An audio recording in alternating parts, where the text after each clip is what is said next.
Cieri writes weird speculative fiction with the aim of taking apart established tropes. I love that, and I am ready to see some deconstruction happening in the reading. Welcome, welcome. Speaking of deconstructing narratives, this piece begins with a series of museum placards. It's called Thief Lime. And you will get this if you sign up for my newsletter today. Placard 1122. Item, daggers. Mycenaean, constructed out of silver and gold in Grave Circle A, Mycenae, Greece. Date, 1550 to 1500 BCE. 1124. Item, or thief lime, decorative sword for an unidentified king, 9th century BC. Possible origin Carthage. Materials, brass blade, lapis lazuli inlay, 1, 2, 4, jade, inlay 3.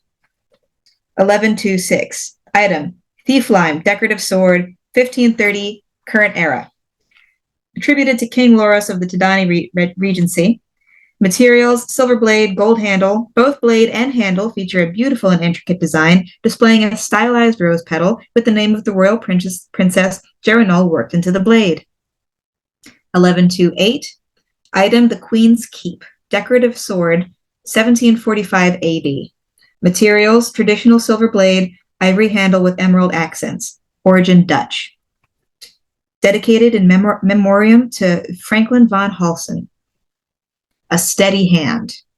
According to legend, a wise general once revealed his mastery of his own troops by stopping a soldier's hand as he attempted to steal from another under the cover of darkness. Our first recorded instance of the story comes from Herodotus, who claimed to have heard it in Phrygia.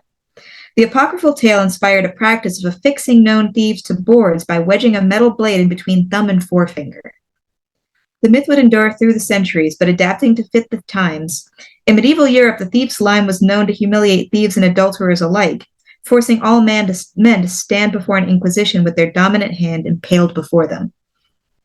Thief's lime refers to an archaic term for mistletoe, whose branches were boiled to produce a sticky sap used to catch wild game. The practice of hanging mistletoe in a doorway to catch a potential romantic partner is another example of this metaphor. During the Renaissance, some explorers claimed that the thief's lime was used throughout Asia to control the wayward daughters of local nobility. They claimed the practice was meant to instill humility, but instead prompted admiration for any girl afflicted by it.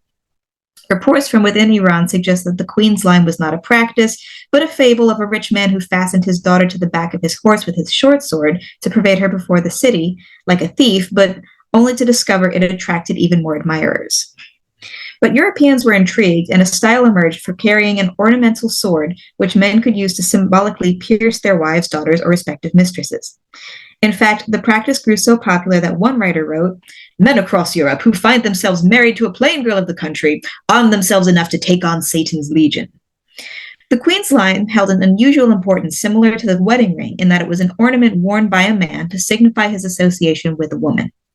Unlike contemporary wedding rings, the queen's lime was a costly, ostentatious burden that could carry an unkind implication, yet remained in vogue for many years. The illustration on the left, 283, shows several young men piling swords, guns, and even a cannon before the feet of a woman in a military outfit, while the caption reads, "The general takes stock of her armaments." The final blow.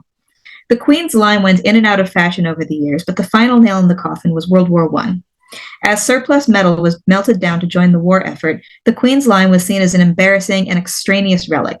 By the 1920s, the queen's lime was the product of a bygone age. To quote, "Found himself engulfed by a throng of white-whiskered old men with the distended throat of bullfrogs, who all clattered like fireworks when one got his jeweled sword entangled in the chain of another. The parade of apologies further entwined would continue until the men were all separated and sat in different corners of the room. Many of these men were military, and willingly relinquished their fighting blades at the door for the sake of etiquette, yet none would stoop so low as to remove the sword of Damocles they held over their wives, who twittered like aged songbirds throughout the room. A weapon reforged." The queen's lime made a slow resurgence in the 1960s with the rise of the countercultural movement. In this new incarceration, it took a purely feminine aspect and seemed to hint at the original Persian myth.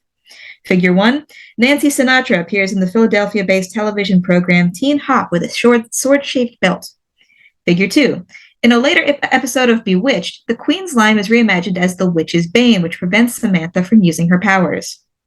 Figure 3. The Shangri-La's third studio recording features a song entitled Don't Stop My Hand, which features allusions to the Queen's Lime. Members of the New Age movement, such as Aleister Crowley and Alexander and Maxine Sanders, also used the sword imagery in their rituals. From the fringes of the new religious movement, the Queen's Lime entered popular culture. Figure 1. Rolling Stone spread featuring Mick Jagger with a ritualistic Masonic blade, 1973. Figure 2. Alice Cooper album concept art, which showed the performer pinned before a jury in a reference to the original use of the thief's lime. Figure 3. Still from Kenneth Anger's film Invocation of My Demon Brother, which shows the director wielding a sword. Today, the Queen's Lime exists as a long-held tradition with controversial origins. It is beloved by a wide swath of people and hated by an equally large margin. It has been reimagined and forgotten countless times throughout the years. This museum welcomes you to view the exhibit and come to your own conclusions. And as a final note, this book is illustrated. Thank you.